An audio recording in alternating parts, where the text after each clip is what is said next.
میری زندگی کا وہ دن جب مجھے گریجویشن کی ڈگری ملی میرے اور میرے گھر والوں کے لیے کسی سنہری لمحے سے کم نہ تھا۔ میرے گاؤں میں جہاں روزی روٹی کا حصول ہی سب سے بڑا امتحان تھا، وہاں کسی کا بیٹا گریجویٹ ہونا کسی معجزے سے کم نہ سمجھا جاتا۔ میرا والد اکرم ایک سادہ مزدور تھا۔ اس کے ہاتھوں پر محنت کی لکیریں تھیں اور دل میں میرے لیے بڑے خواب۔ اس کی زندگی کھیتوں میں دھوپ سہتے اور دوسروں کے کھیتوں میں مزدوری کرتے گزری تھی، مگر اس نے ہمت نہ ہاری۔ میری تعلیم کے لیے اس نے اپنی ہر خوشی قربان کر دی، کئی بار کھانا چھوڑ کر بھی کتابوں اور فیس کے لیے پیسے بچائے۔ آج جب میں حامد اس کالج کے اسٹیج پر اپنی ڈگری تھامے کھڑا تھا تو والد کی آنکھوں کی چمک میرے لیے کسی خزانے سے کم نہ تھی۔ بیٹا حامد، تم نے میرا خواب پورا کر دیا، ابا نے کہا۔ ان کی آواز میں فخر تھا، مگر اس سے بڑھ کر وہ امید تھی جو ایک باپ اپنے بیٹے میں اپنی نامکمل زندگی کی تکمیل دیکھتا ہے۔ وہ بار بار میری ڈگری کو چھوتے دیکھتے، پھر کندھے پر ہاتھ رکھ کر کہتے، بیٹا تمہاری ماں اور میں نے زندگی میں کوئی زیادہ نہیں دیکھا۔ ہماری زندگی محنت اور غربت میں گزر گئی، مگر تم وہ سب کچھ کرو گے جو ہم نے صرف خوابوں میں دیکھا۔ ان کے الفاظ سن کر میری آنکھیں نم ہو گئی۔ دل ہی دل میں فیصلہ کیا کہ ان کے خواب پورے کروں گا، چاہے کتنی مشکلات کیوں نہ آئیں۔ میری ماں زینت اور چھوٹی بہن ماریہ بھی ساتھ تھی۔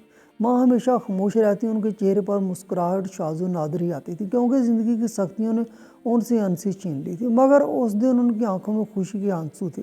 ماریہ جو 12ویں جماعت میں پڑھ رہی تھی، بھاگ کر میرے پاس آئی اور بولی، بھائی اب آپ بڑے آدمی بنیں گے، ہمیں بھی شہر لے چلیں۔ اس کی معصوم ہنسی اور جوش نے میرا دل چھو لیا۔ میں نے مسکرا کر کہا، ہاں ماریہ، جو تم کہو گے وہی کروں گا۔ ہمارا کچا مکان جو مٹی اور ٹائلوں سے بنا تھا، اس دن کسی محل سے کم نہ لگ رہا تھا۔ دیواروں پر بارش کے نشان تھے، چھت کئی جگہ سے ٹپکتی تھی، بجلی کبھی آتی کبھی چلی جاتی، مگر اس دن اس چھوٹے سے گھر میں خوشی کی فضا تھی۔ والد کے چہرے کو دیکھ کر لگتا تھا جیسے ساری تھکن اور محنت کا پھل آج مل گیا ہو۔ انہوں نے کہا، حامد، ہم نے بہت کچھ سہا ہے، کئی بار تو 2 وقت کا کھانا بھی میسر نہیں تھا، مگر ہر پیسہ تیری پڑھائی پر لگایا۔ جو بھی بچتا، چاہے 10 روپے، سب تیری تعلیم پر خرچ ہوا۔ آج تو نے ہمیں فخر دیا۔ اس دن ابا کی خوشی دیدنی تھی۔ اچانک بولے، آج گھر میں کھانا نہیں پکے گا، آج میری طرف سے دعوت ہے، سب باہر کھائیں گے۔ یہ سن کر ماریہ زور سے ہنس پڑی۔ اس کی معصوم ہنسی نے گھر کی غربت بھلا دی۔ ماں کے چہرے پر بھی ہلکی سی مسکراہٹ آ گئی۔ ہمارے لیے باہر جا کر کھانا کوئی عام بات نہ تھی۔ ایک نئی چادر یا جوتے خریدنا بھی ہمارے لیے بڑا فیصلہ ہوتا تھا، مگر اس دن والد کا جوش دیکھ کر ہم سب پرجوش ہو گئے۔ ہم گاؤں کے قریب ایک چھوٹے ڈھابے پر گئے، جسے لوگ رحمت ڈھابا کہتے تھے۔ یہ کوئی بڑا ریسٹورنٹ نہ تھا۔ سڑک کنارے لکڑی کی چارپائیں بچھی تھیں، مٹی کے چولہے پر روٹیاں پک رہی تھیں۔ باہر ایک پرانا بورڈ لگا تھا جس پر لکھا تھا، رحمت ڈھابا، صاف ستھرا اور مزیدار کھانا۔ وہاں تڑکے والی دال اور تندور کی روٹیوں کی خوشبو ہوا میں پھیلی ہوئی تھی۔ ہم چاروں ایک چارپائی پر بیٹھ گئے۔ ابا نے مینو دیکھا اور کہا، آج سب کچھ منگوائیں گے، دال تڑکا، آلو گوبھی، روٹیاں اور ہاں مٹھائی بھی۔ ماریہ ہنستے ہوئے بولے، ابا آپ آج مٹھائی بھی منگوا رہے ہیں، ورنہ تو چائے کے لیے بھی 2 بار سوچتے ہیں۔ ابا ہنسے اور بولے، آج میرا بیٹا حامد بڑا کام کر کے آیا ہے، آج ہم دل کھول کر کھائیں گے، جشن منائیں گے۔ ہم نے ڈھابے پر خوب مزے سے کھانا کھایا۔ تندور کی روٹی، دال کی خوشبو اور آلو گوبھی کی سادہ سبزی، سب کچھ بہت لذیذ تھا۔ شاید یہ ذائقہ کھانے کا کم اور ہماری خوشیوں کا زیادہ تھا۔ ماں نے آہستہ سے بتایا کہ ابا نے ہماری ساری جمع پونجی میری تعلیم پر لگا دی۔ اکثر تیرے ابا بھوکے سوئے، حامد کھیتوں میں دن بھر کام کے بعد رات کو صرف پانی پی کر سو جاتے تاکہ تیری فیس کے پیسے بچ جائیں۔ یہ سن کر میری آنکھیں پھر بھیگ گئیں۔ میں نے ابا کو دیکھا جو ماری کے ساتھ ہنسی مذاق کر رہے تھے۔ ان کی ہنسی میں ایک اطمینان تھا، جیسے زندگی کا مقصد پورا ہو گیا۔ کھانے کے بعد ہم گاؤں کے پاس ایک چھوٹے سے پارک میں گئے۔ پارک بہت بڑا نہیں تھا، چند درخت، ایک ٹوٹا ہوا جھولا اور ایک چھوٹا سا تالاب۔ بچے کھیل رہے تھے اور کچھ بزرگ درختوں کے سائے تلے باتوں میں مصروف تھے۔ ہم چاروں ایک بڑے برگد کے نیچے بیٹھ گئے۔ ہلکی ٹھنڈی ہوا چل رہی تھی اور سورج کی کرنیں پتوں سے چھن کر زمین پر بکھر رہی تھی۔ ابا نے کہا، حامد اب تمہیں شہر جانا ہوگا، گاؤں میں نہ تو صرف مزدوری ملے گی، مگر تم پڑھے لکھے ہو، کچھ بڑا کر سکتے ہو۔ ان کے الفاظ میں گہری امید تھی۔ میں نے سنجیدگی سے کہا، ابا وعدہ کرتا ہوں کہ کبھی آپ کو اور ماں کو مایوس نہیں کروں گا۔ ماریہ فوراً بولی، بھائی مجھے بھی شہر لے چلیں، میں بھی پڑھ کر کچھ بنوں گی۔ یہ سن کر ہم سب ہنس پڑے۔ ماں نے ماریہ کے سر پر ہاتھ پھیرا اور کہا، ہاں بیٹی، تم بھی اپنے بھائی کی طرح کچھ بنو، اس لمحے مجھے لگا کہ اگرچہ ہم غریب تھے مگر ہماری محبت اور ایک دوسرے کے لیے قربانی نے ہمیں سب سے امیر بنا دیا ہے۔ شام ڈال رہی تھی، سورج کی لالی آسمان پر پھیل رہی تھی اور ہم سب اسی خوشی میں ڈوبے تھے۔ اب گھر جانے کا فیصلہ کیا۔ گاؤں واپسی کے لیے ہم نے رکشہ لیا۔ رکشہ پرانا تھا، پینٹ اکھڑا ہوا اور سیٹیں پھٹی ہوئی تھیں، مگر یہی گاؤں کا واحد سواری کا ذریعہ تھا۔ ابا آگے ڈرائیور کے ساتھ بیٹھے اور میں، ماں اور ماریا پیچھے۔ راستے پر ہم ان سے خوشی باتیں کرتے رہے۔ ماری نے کہا، بھائی جب آپ بڑے افسر بن جائیں گے۔ ماریا ہنستے ہوئے بولی، بھائی مجھے سائیکل دلوا دینا۔ میں نے ہنس کر کہا، سائیکل کیا، میں تو تمہیں اسکوٹی دلواؤں گا۔ ابا نے مڑ کر پیچھے دیکھا اور بولے، پہلے مستقل نوکری کر لو حامد، پھر جو چاہو لے لینا۔ مگر کہتے ہیں خوشیاں زیادہ دیر نہیں رہتی، شاید اس دن اللہ کو ہماری خوشی منظور نہ تھی۔ ہمارا رکشہ گاؤں کی طرف بڑھ رہا تھا کہ اچانک سامنے سے ایک تیز رفتار ٹرک آ گیا۔ سڑک تنگ تھی، رکشہ ڈرائیور گھبرا گیا اور رکشہ ایک طرف کرنے کی کوشش کی، لیکن سب کچھ اتنی تیزی سے ہوا کہ کسی کو سنبھلنے کا موقع ہی نہ ملا۔ ایک زوردار دھماکے کی آواز آئی اور رکشہ الٹ گیا۔ گرد و غبار کا بادل اٹھا اور ہر طرف اندھیرا چھا گیا۔ جب ہوش آیا تو میں زمین پر پڑا تھا، جسم میں درد تھا، ہاتھ زخمی اور سر چکرا رہا تھا۔ میں نے ارد گرد دیکھا، رکشہ سڑک کنارے الٹا پڑا تھا، اس کے پرزے بکھرے ہوئے تھے، ہر طرف شور تھا، لوگ جمع ہو رہے تھے مگر کوئی آگے بڑھ کر مدد نہیں کر رہا تھا۔ میں نے سب سے پہلے ماں اور ماریا کو ڈھونڈا۔ ماں زمین پر بیٹھی تھی، ہاتھوں پر خون لگا ہوا تھا، سر سے بھی خون بہہ رہا تھا، وہ ابا کو پکار رہی تھی، اکرم اکرم۔ ان کی آواز میں ایسا درد تھا جو دل کو چیر رہا تھا۔ ماریا قریب ہی بے ہوش پڑی تھی، اس کے چہرے پر چوٹ کے نشان تھے اور ہاتھ سے خون بہہ رہا تھا۔ میں گھبرا گیا، ماں کو سنبھالا اور ماریا کو ہوش دلانے کی کوشش کی، لیکن پھر میری نظر ابا پر پڑی۔ وہ سڑک پر پڑے تھے، بالکل بے جان، چہرہ سکون میں تھا مگر سر اور سینے سے خون بہہ رہا تھا۔ میں بھاگ کر ان کے پاس گیا، ابا ابا آنکھیں کھولو، میں چلایا۔ ماں نے ان کا چہرہ چھوا، بازو ہلایا مگر کوئی جنبش نہ تھی، ان کی سانس رک چکی تھی۔ میری دنیا ایک پل میں اجڑ گئی۔ وہ باپ جس نے ساری زندگی میرے لیے قربانی دی، آج میرے سامنے ایک لاش کی صورت میں پڑا تھا۔ میں چیختا رہا، کوئی ہے، کوئی ایمبولینس لاؤ، مگر ارد گرد لوگ کھڑے تھے، بس تماشا دیکھ رہے تھے۔ کچھ آپس میں سرگوشی کر رہے تھے، کچھ موبائل سے ویڈیو بنا رہے تھے۔ میں غصے، دکھ اور بے بسی میں ڈوبا، کچھ نہ کر سکا۔ ماں لڑکھڑاتی ہوئی ابا کے پاس آئیں اور ان کے پاس بیٹھ کر رونے لگی۔ اکرم تم ہمیں چھوڑ کر کہاں چلے گئے؟ ان کی چیخیں میرے کانوں میں گونج رہی تھی۔ ماریا کو ہوش آیا تو اس نے بھی ابا کو دیکھ کر رونا شروع کر دیا۔ میں ہمت ہار کر سڑک پر بیٹھ گیا۔ میرے ہاتھ میں اب بھی وہی ڈگری تھی جسے ابا نے چند گھنٹے پہلے فخر سے دیکھا تھا، مگر اب وہی ڈگری مجھے بوجھ لگ رہی تھی۔ میں نے سوچا تھا یہ ڈگری ہمارے گھر کی غربت دور کرے گی، مگر اب سب کچھ بے معنی لگ رہا تھا۔ کچھ دیر بعد ایک راہگیر نے پولیس اور ایمبولینس کو بلایا۔ پولیس آئی، ایمبولینس بھی آ گئی، مگر تب تک دیر ہو چکی تھی۔ ابا کو مردہ قرار دے دیا گیا۔ ماں اور ماریا کو اسپتال لے جایا گیا۔ ماں کے سر پر گہری چوٹ تھی اور ماریا کے ہاتھ پاؤں پر زخم آئے تھے۔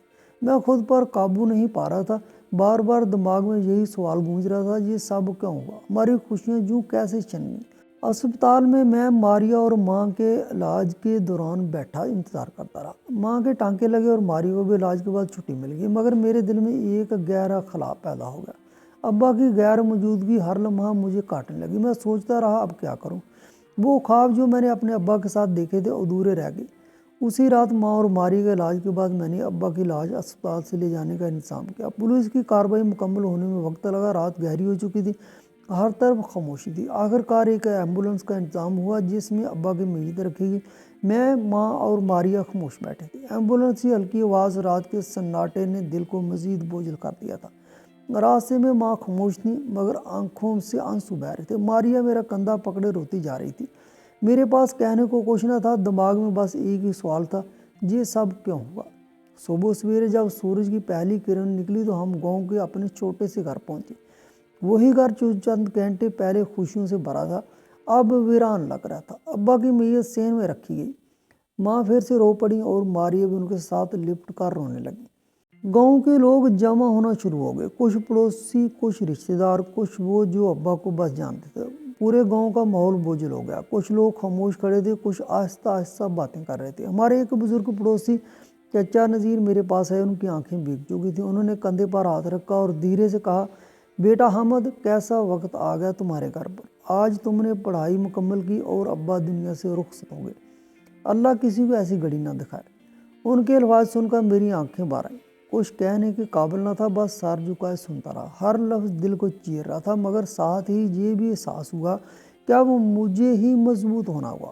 ماں کی چیخیں تھمنے کا نام نہ لے رہی تھی۔ اکرم، کہاں چھوڑ کر چلے گئے ہمیں؟ ان کی آواز میں اتنا درد تھا کہ سننے والے ہر شخص کی آنکھ نم ہو گئے۔ گاؤں کی عورتیں ماں کو دلاسا دینے لگیں، کوئی کندھے پر ہاتھ رکھتی، کوئی پانی پلاتی، مگر ماں کا غم اتنا گہرا تھا کہ کوئی تسلی کام نہ آئی۔ ماریا بار بار بے ہوش ہو رہی تھی۔ میں نے اسے سنبھالنے کی کوشش کی، مگر خود بھی اندر سے ٹوٹ چکا تھا۔ پھر بھی مجھے ہمت کرنی پڑی، کیونکہ اب گھر کا سہارا صرف میں تھا۔ جب تدفین کا وقت آیا تو ایسا لگا جیسے سینے پر پہاڑ رکھ دیا گیا۔ ابا کے جسم کو سفید کفن میں لپٹا گیا۔ گاؤں کے لوگ کچھ جنازے میں ساتھ دینے کو تیار ہوئے۔ میں نے اپنے ابا کو کندھے پر اٹھایا۔ وہ لمحہ میرے لیے ناقابل برداشت تھا۔ میرے کندھوں پر وہ شخص تھا جس نے بچپن میں مجھے اپنے کندھوں پر اٹھایا تھا۔ ہر قدم کے ساتھ آنکھوں سے آنسو بہہ رہے تھے۔ میں بار بار ان کا چہرہ دیکھتا اور سوچتا شاید یہ سب خواب ہے، اور بھی آنکھ کھلے گی، مگر سب حقیقت تھی، اور حقیقت سے بڑا دکھ کوئی نہیں ہوتا۔ ماں لڑکھڑاتی ہوئی پیچھے آ رہی تھی، ان کی چیخیں میرے کانوں میں گونج رہی تھیں۔ بیٹا، کہاں لے جا رہے ہو اپنے ابا کو؟ مت لے جاؤ انہیں حامد۔ ان کی آواز میں وہ درد تھا جو ہر عورت محسوس کرتی ہے جب وہ اپنا جیون ساتھی کھو دیتی ہے۔ ماریا ماں کو سہارا دے رہی تھی، مگر وہ خود بھی ٹوٹ چکی تھی۔ وہ بار بار ابا کا نام لے رہی تھی۔ ہمارے ساتھ آئے گاؤں والے بھی آنسو بہا رہے تھے۔ یہ منظر ایسا تھا کہ کوئی بھی دیکھتا تو رو پڑتا۔ یہ غم صرف ہمارا نہیں تھا، بلکہ ہر بیٹے، ہر بیٹی، ہر عورت کا تھا جس نے کبھی اپنا پیارا یوں کھویا ہو۔ قبرستان گاؤں سے کچھ فاصلے پر تھا۔ وہاں کا ماحول اور بھی بوجھل تھا۔ دریا کے کنارے ہلکی ہلکی ہوا چل رہی تھی، مگر ہر طرف خاموشی تھی۔ ابا کے جسم کو قبر کے پاس لٹایا گیا۔ میرے ہاتھ کانپ رہے تھے جب میں نے مٹی ڈالی۔ میرے ابا کی ساری یادیں، ان کے خواب، ان کی محنت، سب جیسے اس مٹی کے نیچے دب رہے تھے۔ میں خاموش کھڑا تھا، مگر اندر ایک طوفان برپا تھا۔ آنکھوں میں آنسو تھے، مگر میں نے انہیں پوچھ ڈالا۔ مجھے ماں اور ماریہ کے لیے مضبوط رہنا تھا۔ تدفین کے بعد ہم واپس گھر پہنچے تو وہ گھر سنسان لگ رہا تھا۔ ہر کونے میں ابا کی کمی محسوس ہو رہی تھی۔ ماں کئی دن تک کھانا نہ کھاتی، صحن میں پرانی چارپائی پر بیٹھی ابا کی پرانی جوتیوں کو دیکھتی رہتی۔ ماریہ اپنے کمرے بند رہتی، اور جب بھی میں اسے دیکھتا اس کی آنکھیں سرخ ہوتی۔ میں خود بھی ٹوٹ چکا تھا، مگر بہن کو کیا تسلی دیتا سمجھ نہیں آتا۔ مجھے معلوم تھا اب سارا بوجھ میرے کندھوں پر ہے۔ ابا کے جانے کے بعد ماں کی دیکھ بھال، ماریہ کی پڑھائی مکمل کروانا، اس کی شادی، گھر کا خرچ، سب میرے ذمہ تھا۔ کہتے ہیں وقت کے ساتھ ہر دکھ ہلکا ہو جاتا ہے۔ ہمارا دکھ بھی وقت کے ساتھ کم ہونا تھا، کیونکہ زندگی آگے بڑھنے کا نام ہے۔ مگر وہ ابتدائی دن میرے لیے سب سے مشکل تھے۔ ہر رات میں ابا کو یاد کرتا، ان کی ہنسی، ان کی باتیں، ان کے خواب بار بار آنکھوں کے سامنے آتے۔ میں سوچتا کاش میں نے پڑھائی کے ساتھ ساتھ پہلے ہی کوئی نوکری شروع کر دی ہوتی تو شاید ابا آج میرے ساتھ ہوتے، لیکن اب یہ سب سوچنا فضول تھا۔ چند دن بعد میں نے خود کو سنبھالا، اپنی ڈگری کو احتیاط سے رکھا اور فیصلہ کیا کہ اب مجھے نوکری ڈھونڈنی ہوگی۔ مجھے یقین تھا میری ڈگری مجھے کہیں نہ کہیں روزگار ضرور دلوائے گی۔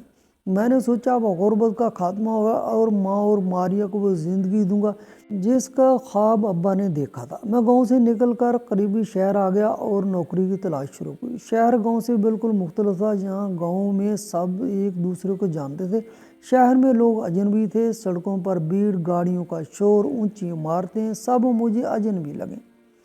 میں صبح سویرے بس پکڑتا، شہر کے دفتروں، فیکٹریوں، کمپنیوں میں چکر لگاتا۔ ہاتھ میں ڈگری تھی اور دل میں امید کہ کہیں نہ کہیں مجھے موقع ضرور ملے گا، مگر ہر جگہ مایوسی ملی۔ پہلے دن میں ایک بڑی کمپنی کے دفتر گیا۔ مینیجر نے ڈگری دیکھ کر کہا تمہارے پاس تجربہ نہیں ہے حامد، ہمیں ایسے لوگ چاہیے جنہیں پہلے سے کام آتا ہو۔ میں نے سمجھانے کی کوشش کی سر، میں نے 4 سال محنت سے پڑھائی کی ہے، مجھے ایک موقع دیں، میں سیکھ لوں گا، مگر اس نے سر ہلا کر انکار کر دیا۔ میں نے ہار نہ مانی۔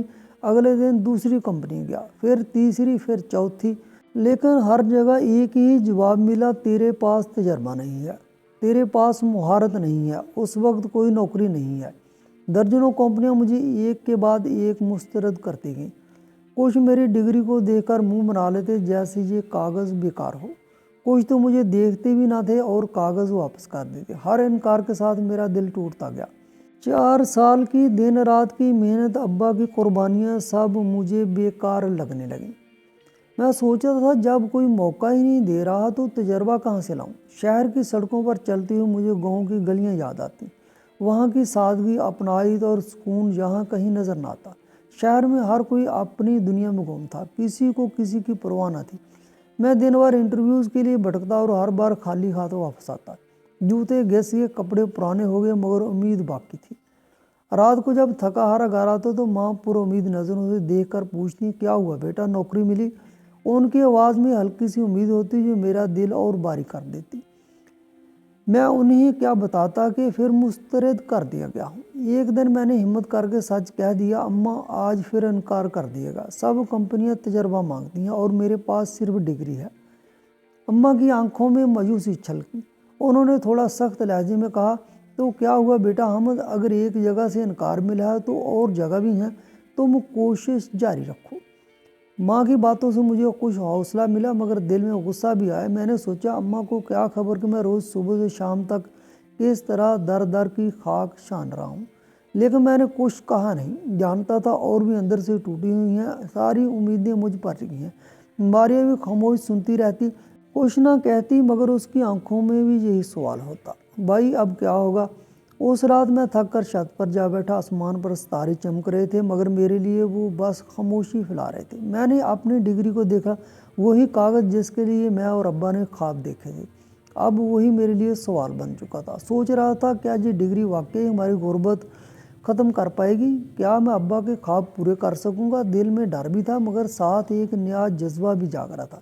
مجھے ابا کے الفاظ یاد آئے، اس نے مجھ سے کہا تھا، حامد تم ہمارے لیے وہ آسمان چھو گے جسے ہم صرف خوابوں میں دیکھ سکتے ہیں۔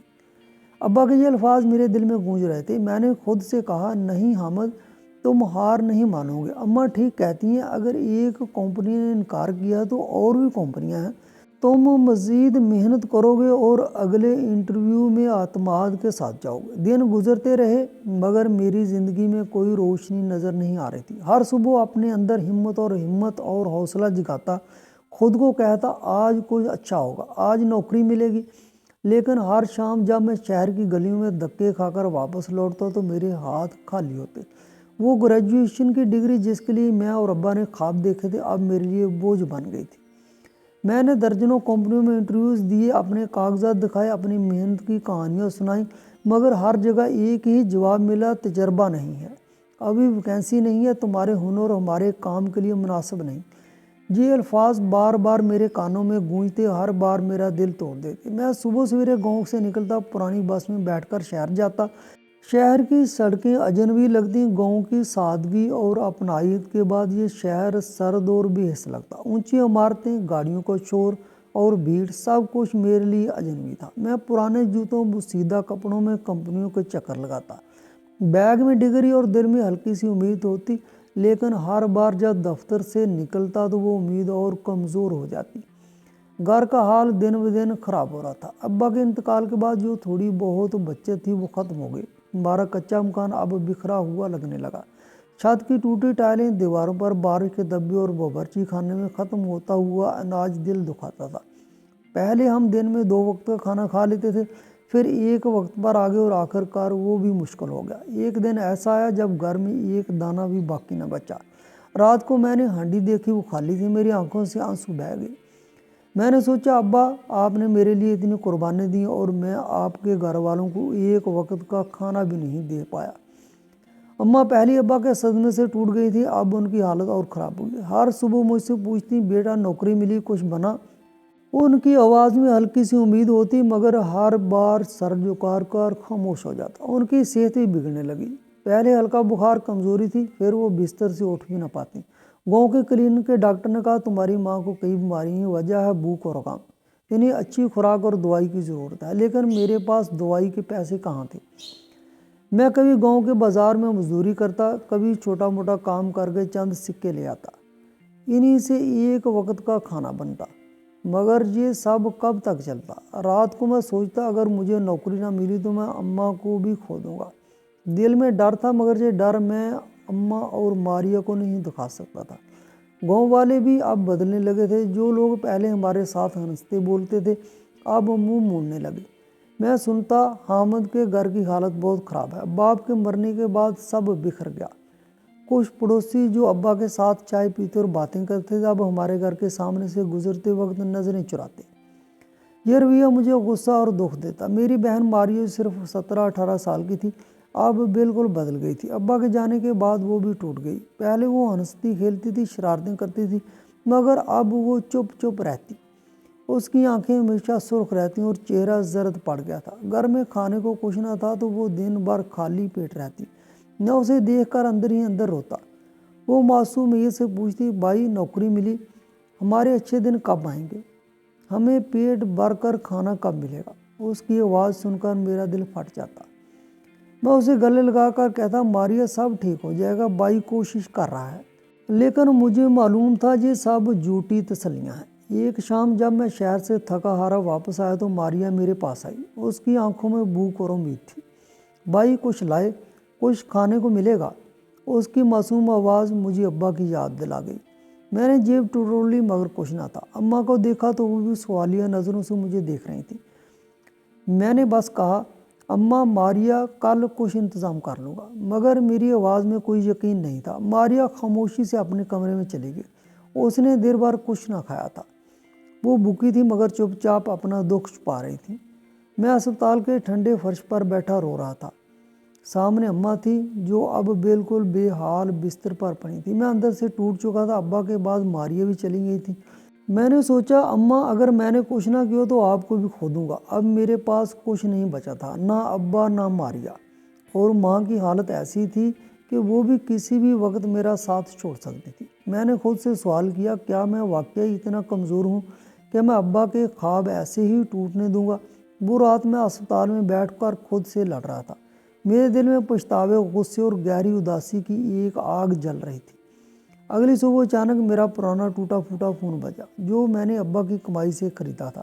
اسکرین پر ایک انجان نمبر نظر آیا۔ میں نے کپکپاتے ہاتھوں سے کال اٹھائی۔ دوسری طرف سے ایک عورت کی آواز آئی، ہیلو حامد، میں اس کمپنی سے بول رہی ہوں جہاں تم نے پچھلے ہفتے انٹرویو دیا تھا۔ میں مینیجر ہوں، تمہیں جاب مل گئی ہے، کل سے جوائن کر سکتے ہو۔ میں یقین نہ کر سکا۔ اتنی بار انکار سہنے کے بعد مجھے لگا شاید یہ مذاق ہے۔ میں نے دھیرے سے پوچھا، میڈم آپ سچ کہہ رہی ہیں، مجھے نوکری مل گئی؟ وہ ہنس کر بولی، ہاں حامد، تمہارا انٹرویو اچھا تھا، ہم تمہیں موقع دے رہے ہیں۔ میں نے کال بند کر دی، لیکن میرے چہرے پر کوئی خوشی نہیں تھی۔ میں اسی اسپتال کے کوریڈور میں بیٹھا تھا جہاں چند گھنٹے پہلے ہی میری بہن ماریا کی لاش میرے سامنے رکھی گئی تھی۔ میرے دل و دماغ میں عجیب سا خلا تھا۔ اگر یہ کال ایک دن پہلے آ جاتی تو شاید میری ماریا زندہ ہوتی۔ میں نے آسمان کی طرف دیکھ کر چیخ چیخ کر کہا، یا اللہ، یہ کیسا کھیل ہے؟ ایک دن پہلے تو نے میری بہن چھین لی اور آج نوکری دے دی۔ اگر یہ نوکری کل ملتی تو ماریا آج میرے ساتھ ہوتی۔ میری آنکھوں سے آنسو بہہ رہے تھے مگر دل خالی تھا۔ آج یہ نوکری میرے لیے کھوکھلی جیت تھی۔ ماریا کی یادیں بار بار سامنے آ رہی تھی۔ اس کی معصوم ہنسی، اس کے وہ خواب جب کہتی تھی، بھائی آپ بڑے افسر بنو گے، مجھے شہر لے چلو گے۔ میں نے وعدہ کیا تھا کہ اسے سائیکل دلاؤں گا مگر میں اسے ایک روٹی بھی نہ دے سکا۔ ماریا کی تدفین چند گھنٹے پہلے ہی ہوئی تھی۔ اس کی معصوم لاش اپنے کندھوں پر اٹھائی تھی اور میری آنکھوں سے آنسو رکنے کا نام نہیں لے رہے تھے۔ میں نے وہیں فیصلہ کیا کہ اب ماں کو یہ دکھ نہیں سہنے دوں گا۔ سوچا انہیں نوکری کی خبر دوں، شاید سن کر ان کی آنکھوں میں روشنی آ جائے۔ میں اسپتال سے گھر لوٹا۔ گاؤں کا ماحول ماریا کے جنازے کے بعد اور بھی بوجھل ہو گیا تھا۔ ہمارے کچے مکان میں صرف خاموشی بسی ہوئی تھی۔ میں اماں کے کمرے میں گیا۔ وہ بستر پر لیٹی تھی، چہرہ زرد پڑا ہوا تھا اور سانسیں بہت مدھم چل رہی تھیں۔ میں نے سوچا وہ سو رہی ہیں۔ آہستہ سے کہا، اماں اٹھیں، مجھے جاب مل گئی ہے، اب سب ٹھیک ہو جائے گا۔ مگر انہوں نے کوئی جواب نہ دیا۔ میں سمجھا وہ گہری نیند میں ہے۔ 2 گھنٹے بعد دوبارہ گیا تو وہ ویسے ہی لیٹی تھیں۔ دل میں عجیب سا خوف آیا۔ میں نے ان کے کندھے کو ہلایا، اماں اٹھیں، مگر وہ نہ جاگیں۔ جب میں نے دوبارہ زور سے جھنجھوڑا تو وہ بھی بالکل خاموش رہیں۔ میرا دل کانپ گیا۔ میں نے ان کی سانس چیک کی۔ وہ سانس تو لے رہی تھیں مگر اتنی ہلکی کہ جیسے رک گئی ہو۔ میں گھبرا گیا، انہیں گود میں اٹھایا اور دوڑ کر اسپتال لے گیا۔ راستے میں بار بار کہہ رہا تھا، اماں کچھ نہیں ہوگا آپ کو، میں اب کام کروں گا، آپ کو ٹھیک کرا دوں گا۔